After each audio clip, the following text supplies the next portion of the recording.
Política Impura. Um olhar sobre a semana. Olá, cá estamos de volta para mais um programa do Política Impura. Connosco a presença habitual de Henrique Prior. Olá, Henrique. Olá, Olga. Viva, como estás? E esta semana foi pródiga em notícias. Vamos começar com as comemorações do 10 de junho, que decorreram nos Açores, desta vez. Pela primeira vez? Pela primeira vez. Pela primeira vez, saiu de Portugal continental e foi-se para uma das ilhas.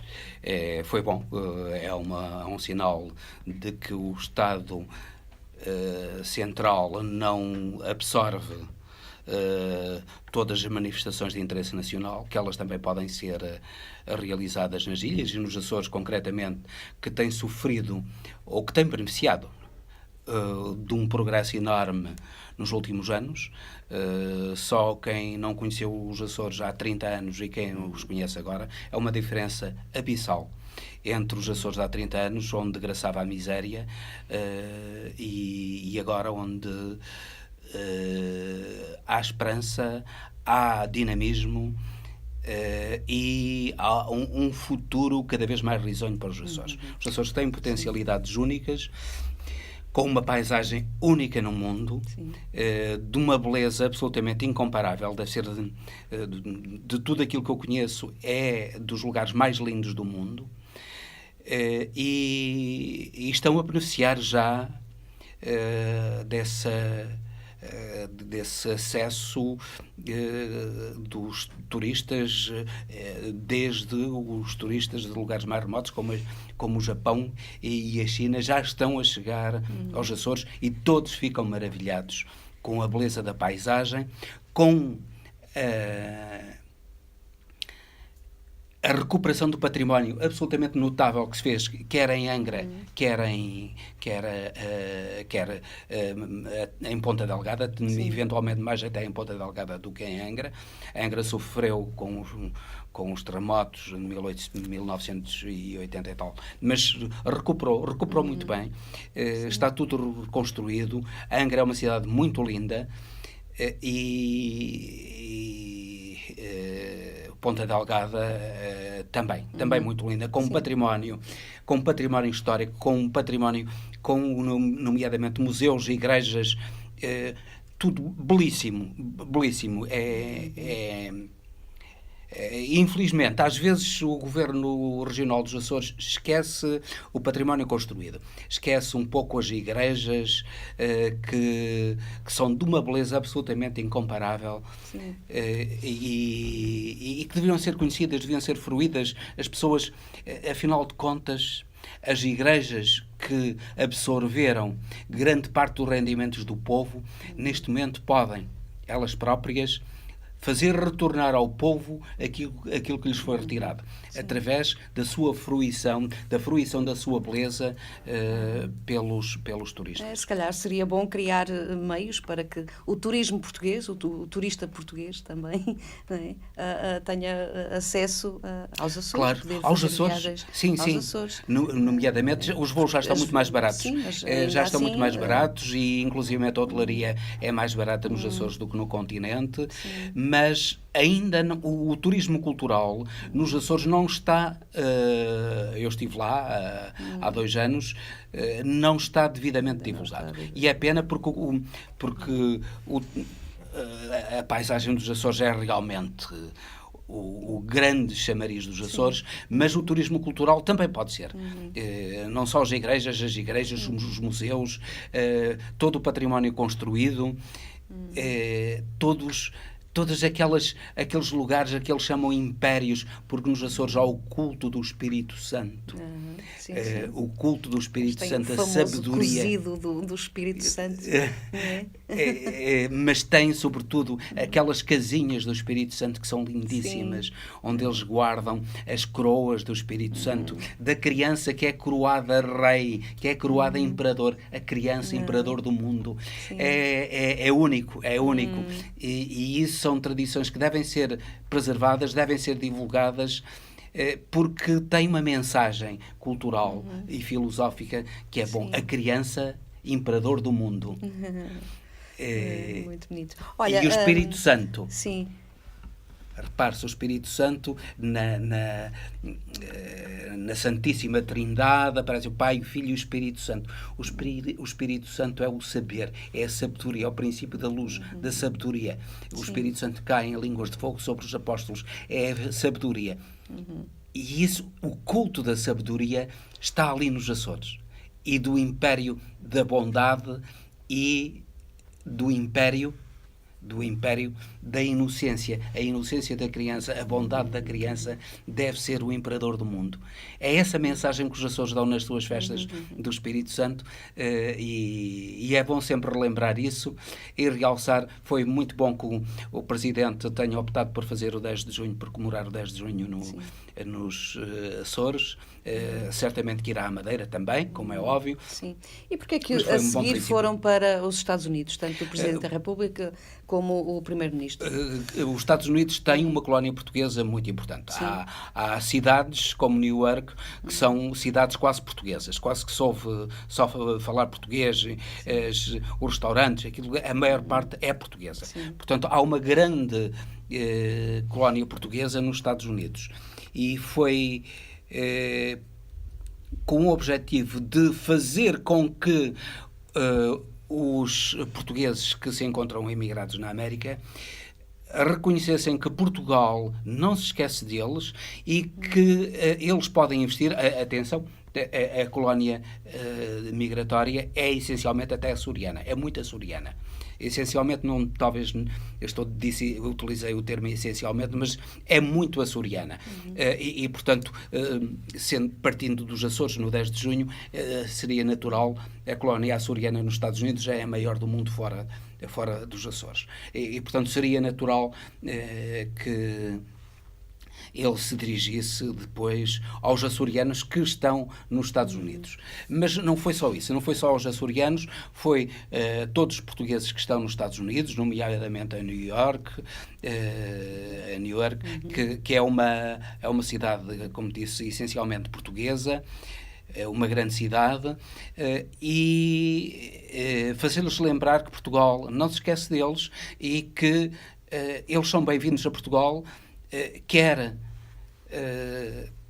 para continuarem com a sua ligação à língua e à cultura portuguesa, quer inclusivamente para investirem em Portugal as suas economias, mostrando-lhe que Portugal neste momento é um país estável em quem se pode confiar e que podem investir aqui as suas economias, o que é muito importante. Foi uma boa opção do Presidente e o Primeiro-Ministro acompanhou. E muito bem. Sim, e continua lá o Primeiro-Ministro. A CPLP seria importante aproveitar o 10 de junho, pode ser identificado como um momento de colonização, mas eu penso que não, podia ser, afinal de contas, Camões, a data de Camões é uma data comum a todos os países, porque todos têm a língua de Camões. E isso é muito importante, e fazer as comemorações, transportar as comemorações também para as comunidades da língua oficial portuguesa, para o Brasil, para Angola, para Moçambique, embora particularmente relativamente a Angola, Moçambique, enfim, a Guiné, a descolonização ainda esteja muito próxima, mas deve-se esquecer o passado, deve-se pensar no futuro, deve-se pensar naquilo que há em comum entre esses países e acentuar aquilo que é importante que existe em comum para desenvolver, para aprofundar em benefício desta comunidade que representa a quinta língua do mundo e a quinta cultura mundial. Muito bem. Bom, entretanto, estamos agora a assinalar, neste fim de semana, um ano sobre a tragédia de Pedrógão e os incêndios do ano passado. O que é que aconteceu de lá até agora? O que aconteceu, para além da reabilitação das habitações, que foi feita... Não todas, mas foi feita com relativa rapidez. Vamos lá ver, para se construir uma casa não é de hoje para amanhã, não é? Demora. Se nós quisermos construir uma casa para nós, demora. Mas não é construímos só casa também. numa semana. Não é? Não é só casa. É o apoio às pessoas. As indemnizações vão sendo atribuídas. Agora, aquilo que era essencial, que é o reordenamento da floresta, esse está a acontecer muito devagar. E era inevitável que acontecesse, porque enquanto não houver um redimensionamento da propriedade, é extremamente difícil haver uma reorganização da floresta para que ela não esteja sujeita constantemente aos incêndios. Sabendo nós que o clima de Portugal, que está entre o Mediterrâneo e o Atlântico, como disse Orlando Ribeiro, o grande geógrafo Orlando Ribeiro, uma das grandes figuras nacionais, disse: o clima português está entre o Mediterrâneo e o Atlântico, mas o clima mediterrâneo está a avançar, com o calor a avançar. Há a certeza de que o perigo dos incêndios vai ser cada vez maior. Portanto, há que reorganizar a floresta, mas a reorganização da floresta passa por aquilo que não está a ser feito, que é aquilo a que nós chamamos a norte do Tejo o emparcelamento. O Estado devia apostar profundamente no emparcelamento para criar áreas florestais de dimensão economicamente viável, para que novas espécies florestais, para além do eucalipto e do pinheiro, fossem plantadas, se diversificasse as espécies florestais, houvesse espécies florestais que, nomeadamente o castanheiro, o sobreiro e outras espécies florestais que são resistentes ao incêndio, para que essas espécies florestais estivessem a separar as zonas de pinheiro e de eucalipto, de modo a conjugar todas as espécies florestais e obter benefícios de todas elas. Isso não está a ser feito, não está a haver coragem para levar a cabo o emparcelamento que podia ser feito com o investimento do Estado, um investimento sério do Estado que, juntamente, em meu entender, para além das novas tecnologias que Portugal está a aderir muito bem,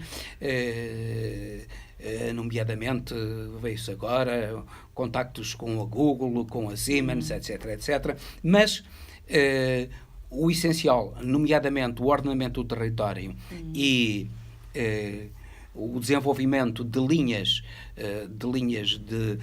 de canais através dos caminhos de ferro, que são essenciais, e nisso, infelizmente, continua... ainda dos guardas florestais, dos guardas florestais, o apoio aos bombeiros, o apoio aos bombeiros, mas os bombeiros já são mais uma fase de combate.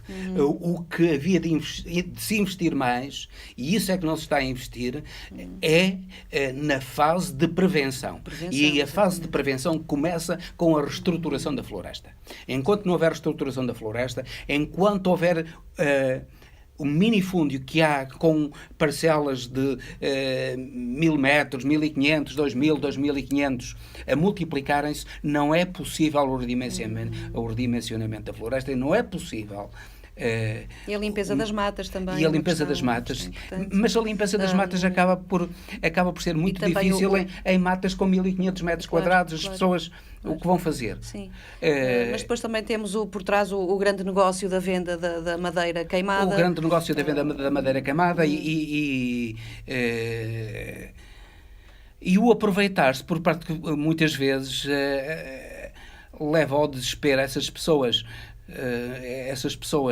que têm pequenas propriedades e que que não lhes dão rendimento para elas as limparem, leva ao desespero e dão-nas praticamente vendendo-nas ao desbarato, empobrecendo-se, quando na realidade o Estado podia e devia defender essas pessoas através do emparcelamento, de uma forma inteligente, sem que as pessoas perdessem a propriedade, mas entregando a entidades de gestão florestal a gestão da floresta, com áreas de 50 hectares, por exemplo, que seriam áreas economicamente rentáveis, onde as pessoas que têm 1.500 metros se podiam associar a floresta é rentável, ou deveria ser rentável. A floresta é rentável. Sim, a floresta é altamente rentável, se for organizada. Assim, tal como está, não é rentável. A única solução, a única rentabilidade que tem é o eucalipto. Sim, exato. Não é? Com os problemas que isso acarreta. Até porque em Portugal, infelizmente, o eucalipto, que ao contrário do que muita gente diz, há gente fundamentalista que entende que o eucalipto é uma coisa absolutamente detestável. Não é assim. O eucalipto empobrece os solos, o eucalipto tem vários efeitos nocivos. Sim, até porque não é uma planta autóctone. Não é, mas, por outro lado, se for bem tratado, se as zonas de eucaliptal forem devidamente irrigadas, estrumadas, adubadas e houver cuidado com o eucalipto, o empobrecimento da terra, controlado. Desde que seja controlado, que se enterre nos eucaliptais a massa florestal rasteira, para enriquecer os solos, isso contrabalança os efeitos nocivos do eucalipto. Portanto, há que não ser fundamentalista, há que ter em conta que é uma espécie realmente nociva, mas cujos efeitos nocivos podem ser controlados. E pode, no fundo, é uma espécie economicamente muito rentável. Isso não deve deixar de ter-se em conta contra fundamentalismos que andam por aí. Sim, entretanto, o saldo migratório de Portugal é preocupante. Em 2017 voltou a ser o saldo migratório. Tudo isto anda ligado. Vamos lá ver. Qual é o grande problema do interior? É a desertificação. E quando se fala em incêndios, nós também e fala-se em reordenamento florestal, temos de falar em desertificação. E tem que haver um combate. Aliás, o Presidente colocou isso de uma maneira talvez até excessiva. Até 2023 temos que voltar a ter o interior como ele era há 100 anos. Nunca mais voltaremos a ter o interior como ele era há 100 anos, nem há 50, porque havia muita miséria no interior, havia fome no interior. E isso não é dito, não pode ser assim. É que o interior tem de ser protegido, isto é, tem de ser repovoado, tem de ser criar condições para atrair as populações para o interior. Não é fechando postos de correio. Não é fechando postos de correio. Por exemplo, agora as dependências da Caixa Geral de Depósitos. Não é isso. Não é isso. Repare-se, isso acaba por ser, muitas vezes, uma má gestão, o exemplo de má gestão por parte da Caixa Geral de Depósitos. Tinha lá um estabelecimento com meia dúzia de funcionários. Em vez de ter um estabelecimento com meia dúzia de funcionários, que não se justifica numa vila pequena, mas um estabelecimento devidamente informatizado com um funcionário que ajudasse as pessoas que não sabem. Mas lá está, a Caixa Geral de Depósitos é nacionalizada? Não é do Estado, é um banco do Estado. Que deve prestar claro, um serviço público, mas não está. E está a ter quase, não é propriamente uma política de terra camada, no fundo, está a agir como um banco comercial qualquer, claro. E não tem responsabilidades públicas, mas mesmo agindo como um banco comercial, podia agir de uma maneira inteligente, nomeadamente em vez de ter 6 funcionários numa vila do interior, ou até em algo algumas aldeias do interior. Tinha um com implica sempre o despedimento de trabalhadores. O despedimento ou mudança para outros lugares. Mas também os trabalhadores não podem ser mantidos a todo o custo. Vamos lá ver. Um dos problemas é que há muitas vezes um entendimento errado relativamente ao problema do trabalho. Os postos de trabalho não devem ser mantidos a todo custo. Porque manter um posto de trabalho que não é viável, que não é economicamente rentável a todo custo, significa que se estão a dirigir recursos para setores que não são economicamente viáveis, retirando-os do investimento e da criação de postos de trabalho em setores onde esse investimento é viável. Quem administra uma empresa ou quem administra um país tem de ter em conta que a subocupação dos trabalhadores é, historicamente, não vou aqui citar nomes, mas os trabalhos científicos no domínio da economia estão devidamente estruturados e é inquestionável que um dos obstáculos ao desenvolvimento é o subaproveitamento dos trabalhadores. É manter trabalhadores, é manter 5 trabalhadores no local onde um faria aquele trabalho. Isso é contra o desenvolvimento das nações. E eu particularmente estudei esse problema e sei que é contra o desenvolvimento das nações. Portanto... Mas voltando ao saldo migratório... O saldo migratório de Portugal. No ano passado, voltou, desde 2010, voltou a ser positivo para Portugal. Isto é, as pessoas que entraram em Portugal foram mais do que os portugueses que saíram de Portugal para encontrar trabalho noutros países. E isso é bom porque aumenta a população ativa, rejuvenesce a população, no momento em que no ano passado nasceram menos 972 bebés. Continuam portugueses a sair para continua, mas muito menos do que nos anos anteriores. Sim. Muito menos. O saldo daqueles que entraram é maior do que aqueles, o número daqueles que entraram é maior do que aqueles que saíram. Mas, tendo em conta que o número de crianças é muito inferior, o número de crianças que nascem é muito inferior ao número de pessoas que morrem, porque a população está envelhecendo. Continua a envelhecer e, portanto, há mais óbitos, mas, precisamente, apoiar o interior, fazer com que os jovens não saiam do interior, com que se fixem no interior. Há aldeias onde não existem jovens. Não existem crianças. Não existem crianças. Não existem jovens, não existem crianças. Não muito longe daqui do Porto. Não muito longe daqui do Porto, não é? E isso é dramático. Aldeias onde há 50 anos havia escolas com 40, 50 crianças. E em 50 anos... Lá está, mais uma medida que afetou imenso o fecho das escolas, não sei se lembras, aqui há uns anos atrás, não é? Pois, mas também é contraproducente manter as escolas com 2, 3 alunos.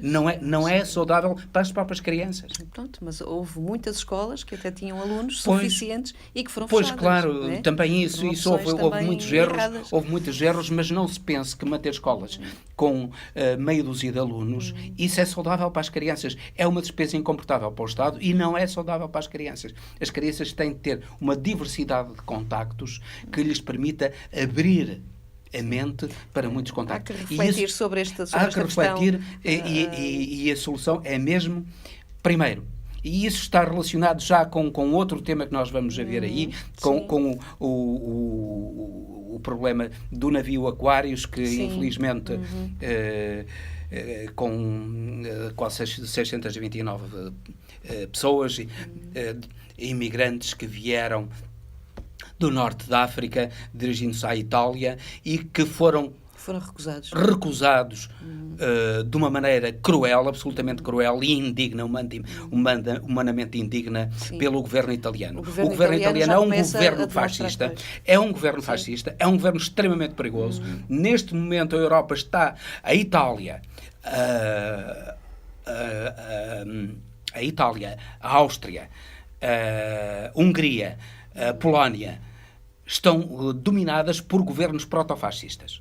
E isso tem de ser dito. Há um perigo enorme neste momento está a haver um perigo enorme para a democracia italiana. Eu dou-vos um exemplo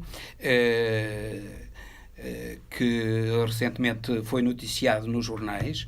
Houve, por parte deste governo italiano, a pretexto do combate à máfia, quando a máfia controla partidos como a Liga do Norte, e investe em partidos como a da Liga do Norte, e até, de certo modo, em partidos como o Movimento 5 Estrelas, a máfia investe fortemente neles, e eles, com o pretexto de controlarem a máfia, tentaram forçar várias organizações, associações, a darem-lhes a identificação de todos os seus membros. Repare-se, no Regulamento de Proteção de Dados, isto é, aquilo que eles pretendiam era conhecer a identificação dos membros de todas as associações. Isso é extremamente perigoso. Eles podem, se eles fizeram cometeram este crime, este que foi um autêntico crime, particularmente levado a cabo pelo líder da Liga do Norte, um indivíduo chamado Matteo Salvini, que é um fascista, é um indivíduo altamente perigoso, é um demagogo perigoso, e se eles podem fazer isso, recusam-se, eles têm coragem para recusar e para levar a cabo uma espécie de cruzada contra os muçulmanos, contra tudo aquilo. Amanhã será contra os judeus. Sim. Amanhã será contra os judeus, contra os maçons, contra os gays, contra isto, contra aquilo. Sim, é sim. tudo aquilo que, repare-se, contra os ciganos, à maneira de Hitler e Mussolini. Isso está a voltar a acontecer. Neste momento, há a informação de que os ciganos, os gays, os maçons estão a ser perseguidos na Áustria, na Hungria, na Polónia, e começam a ser perseguidos agora com este novo governo italiano. Em Itália. Sim. Nem tudo está perdido. Pedro Sánchez em Espanha e, de certo modo, Macron em França demonstraram que ainda existe alguma dignidade nos homens. E, embora Matteo Salvini e o governo italiano se tenham recusado a receber aqueles desgraçados que corriam o risco de morrerem todos, 629, corriam o risco de morrerem todos em alto mar, o governo espanhol de Pedro Sánchez honra a Pedro Sánchez, prestou-se a recebê-los, e também Macron prestou-se a recebê-los, honra também a Macron. Nem sempre estamos de acordo com Macron, mas Macron teve este gesto altruísta, digno de um homem livre e solidário.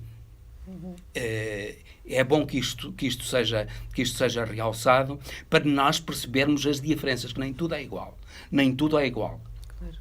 Embora Macron tenha um governo conservador, o conservadorismo de Macron não tem nada a ver com o protofascismo dos italianos. Sim. E isso tem que ser distinguido. Sim. Entretanto, já que estamos nas notícias internacionais, aconteceu também, na passada semana, a reunião do G7 no Canadá. Macron também lá esteve. Macron também lá esteve e foi autenticamente humilhado. Foi Macron, foi a senhora Merkel, foi Philippe Trudeau que recebeu o G7, isto é, as 7 potências económicas mais importantes do mundo, e que autenticamente Trump humilhou. Saiu de uma maneira arrogante, sem dizer nada a ninguém, chegou ao avião, começou a enviar twitters, já à entrada do avião começou a mandar insultos para Philippe Trudeau, que é um indivíduo inteligente, é um governante inteligente. Sim. É um governante, um homem livre e solidário, que felizmente também não teme Trump. É que Trump está vocacionado para a guerra. Sim. Mas ele tem de pensar que os Estados Unidos não podem lutar sozinhos contra todo o mundo, nomeadamente numa guerra comercial. Claro. E aquilo que ele está a procurar fazer é uma guerra comercial. Uma guerra comercial contra, Os Estados Unidos, contra todo o mundo. Contra todo o mundo. Os Estados Unidos, e não é tanto lhe ser dito, os Estados Unidos financiam de uma maneira absolutamente escandalosa a sua agricultura. Absolutamente escandalosa. Fazem dumping na sua agricultura. Que não tem capacidade para competir com muitas agriculturas no mundo. E eles fazem dumping subsidiando os agricultores americanos. Fazem dumping nas pescas. Sim, também. As pescas americanas são altamente subsidiadas pelo governo americano. Isto é, eles no fundo fazem concorrência desleal em grande parte da sua atividade económica em relação a outros países, particularmente em relação à Europa e em relação ao Canadá. Eles têm, por exemplo, relativamente a medicamentos, eles têm taxas sobre os medicamentos canadianos que chegam aos 270%, que é absolutamente escandaloso e que o Canadá tem conseguido suportar até agora. Mas Trump pensa que poderá... Ele tem grandes vantagens. Tem grandes vantagens, nomeadamente, o sistema de pagamentos internacional está todo sediado nos Estados Unidos e é todo baseado no dólar. E isso é uma enorme vantagem, permite uma enorme vantagem para os Estados Unidos. Sim. Por outro lado, as emissões de dívida americanas são compradas por todo o mundo, nomeadamente pelos europeus. E isso também lhes dá uma grande vantagem. Isso faz depender os europeus dos americanos, porque se os europeus, se a dívida está fixada em dólares e se Trump baixar a cotação do dólar, isto é, desvalorizar a moeda, sim, os europeus e quem comprar a dívida americana fica a perder. Fica a perder, claro. E Trump vai emitir a curto prazo 2,5 bilhões sim, de dólares de dívida para suportar todo este ataque económico que ele está a dirigir ao G7. Sim. Ao G6, aliás. Esperamos que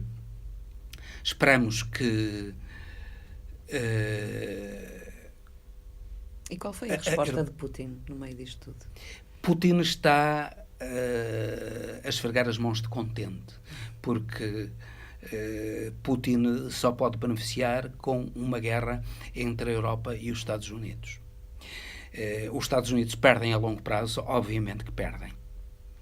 A Europa também vai perder, pelo menos a curto prazo também vai perder.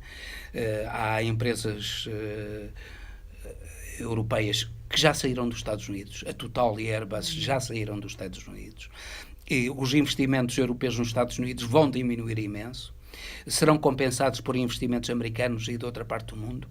Duvido, porque a não ser que seja da Índia, porque está também, saltamos agora já para a guerra comercial com a China. Sim. Abriu uma guerra comercial com a China também. E não foi só com o G7, Trump abriu uma guerra comercial com a China e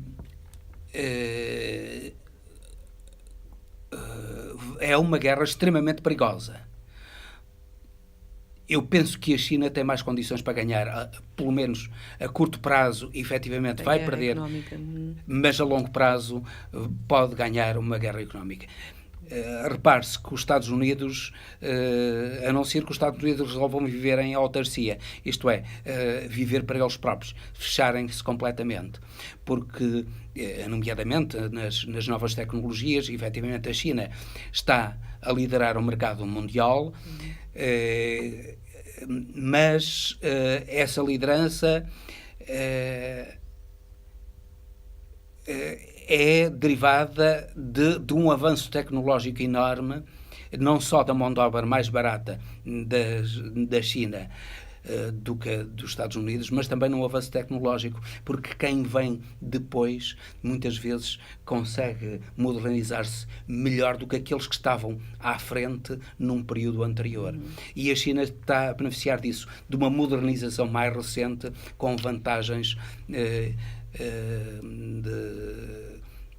vantagens tecnológicas em relação aos Estados Unidos. Mas, por outro lado, também tem vantagens de escala. Repare-se que a China tem 1.300 milhões de habitantes, o que é completamente diferente dos 400 milhões dos Estados Unidos. A China pode virar-se, e muito, para o mercado interno, que tem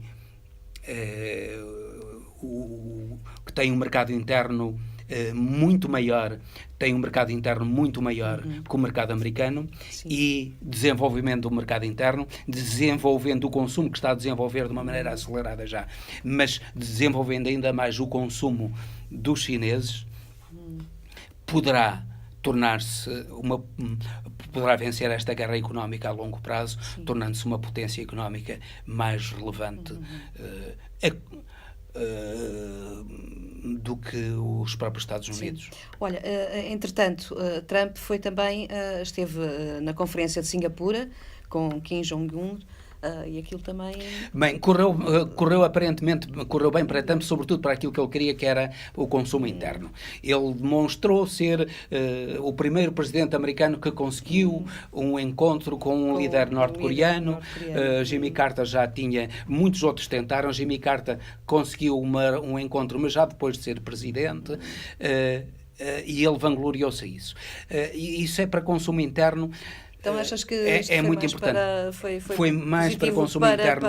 Foi mais para consumo interno do que para outra coisa. O objetivo dele é um objetivo imediato, o objetivo de vencer as eleições para a Câmara dos Representantes, que ainda se vão realizar este ano, para 1/3 do Senado, que também se vai realizar este ano, e depois a sua reeleição daqui a 2 anos, ou 2 anos e tal. Ele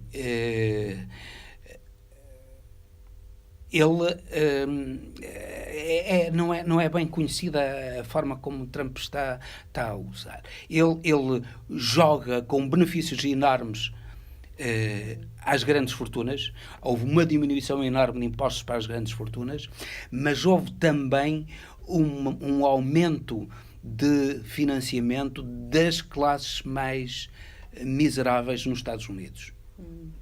Isso não é tão falado, fala-se muitas vezes apenas nos benefícios fiscais para o chamado grande capital, mas não tanto as vantagens que ele deu para as classes mais baixas. Mas ele deu vantagens às classes mais baixas.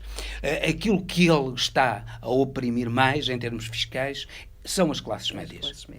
Portanto, ele está a destruir as classes médias americanas. Está a dar, assim, um pouco pão e circo aos pobres e está a dar riqueza aos ricos. E a destruir as classes médias, que são, no fundo, a saúde de uma nação. Sim. Mas isso faz com que os Estados Unidos, que têm classes pobres extremamente alargadas, faz com que os Estados Unidos, com que a administração de Trump seja mais apoiada pelos pobres, curiosamente, do que administrações anteriores. Sim. É curioso como isso pode vir a suceder. Por outro lado, ele tem, já se falou aqui, na política de emissão de dívida, de jogar com a dívida internacional e o meio de pagamentos internacional, tudo isso joga a seu favor e ele está a utilizar isso. Mas quem realmente manobrou por trás de tudo isso foi a China. A China não quer de modo nenhum conflitos e a Coreia estava a ser já demasiado perigoso, porque a Coreia do Norte estava com a capacidade já de atingir com o armamento nuclear os Estados Unidos. E a China não queria. Saiu muito pouco. uma mera declaração de intenções, um degelo de que beneficia a China, porque a China não quer conflitos. E veja-se o estilo de Trump. É curiosíssimo o estilo de Trump. Ele diz, porque a Coreia do Norte tem lindíssimas praias para os chineses irem veranear e pasme-se, para haver construção civil ali. Isto faz-me lembrar um pato bravo da construção civil com quem uma vez estive a conversar ali em frente ao Tribunal de Paredes. Paredes tem, em frente ao Tribunal, tem um parque lindíssimo, cheio de árvores, muito bonito, e esse pato bravo da construção civil, vira-se para mim e diz-me: doutor, olhe para ali, que desperdício! Quantos edifícios de tantos andares não se podiam construir ali neste espaço em vez daquilo estar vazio? A mentalidade de Trump é a mentalidade de pato bravo da construção civil. E é isso que temos. Claro que Kim Jong-un foi muito mais inteligente que ele, beneficiou. Repare-se que Kim Jong-un teve uma declaração extremamente interessante que eu não deixo de sublinhar aqui. Diz ele, repare-se que ele deixou o Trump, ele saiu de uma maneira quase humilhante para o Trump. Não sei se o Trump percebeu, se os americanos perceberam, mas aquilo foi uma humilhação para o Trump. Um desprezo. Acabou a cimeira e Kim Jong-un, ao contrário de Trump, que ficou a falar com a imprensa e com os meios de comunicação, a exibir-se a dizer disparates, Kim Jong-un foi imediatamente para a Coreia. E então ele disse o seguinte aos coreanos: nós enfrentamos os americanos, nós sofremos, mas todos estes sacrifícios não foram em vão. Fomos admitidos entre os grandes. O próprio presidente americano se desloca para me ver. Isto é, um país que é praticamente do tamanho de Portugal, mais ou menos do tamanho de Portugal, mais povoado, tem 20 e tal milhões de habitantes, mas é um pequeno país. Um país irrelevante a nível mundial, ou quase irrelevante a nível mundial. E diz ele, eu consegui com que o presidente americano se deslocasse para me ver. Eu negociei de igual para igual com o presidente americano. Repare-se, para ele é uma vitória, para a China a maior vitória, porque no fundo conseguiu pacificar uma região que lhe interessava pacificar. A China sabe, a China joga com aquela proverbial sabedoria chinesa de jogar a longo prazo. O tempo, tem muito tempo para resolver os problemas. E a China, aquilo que está a fazer é dominar o mundo através da economia, dominar o mundo por meios pacíficos. E está a consegui-lo. Isto é mais um momento da estratégia americana, da estratégia chinesa para dominar o mundo. Okay. E agora, muito rapidamente, só um apontamento, já estamos a ultrapassar a hora, sobre o Mundial de Futebol. É um acontecimento. É a participação de Portugal. É um acontecimento. Portugal participa. O jogo contra a Espanha foi extremamente inteligente. Portugal, sabendo que tem um ou outro elemento que são melhores que os espanhóis, nomeadamente o Cristiano Ronaldo, que é o melhor do mundo, e que é superior a qualquer jogador espanhol. No entanto, no seu conjunto, a equipa não é inferior à espanhola. E o futebol é um jogo de 11, não é um jogo de 1. Claro. E sabendo disso, Fernando Santos jogou com imensa cautela, com imensa prudência. E foi essa cautela e essa prudência que lhe fizeram ganhar o europeu. E temos grandes esperanças que Portugal vá longe no Mundial. Vamos a ver até onde é que vai o Brasil. Desejamos que o Brasil ganhe e esperamos que quer o Brasil, quer Portugal vão longe neste Mundial. Sim, que é sempre uma festa a nível mundial. É um acontecimento importante.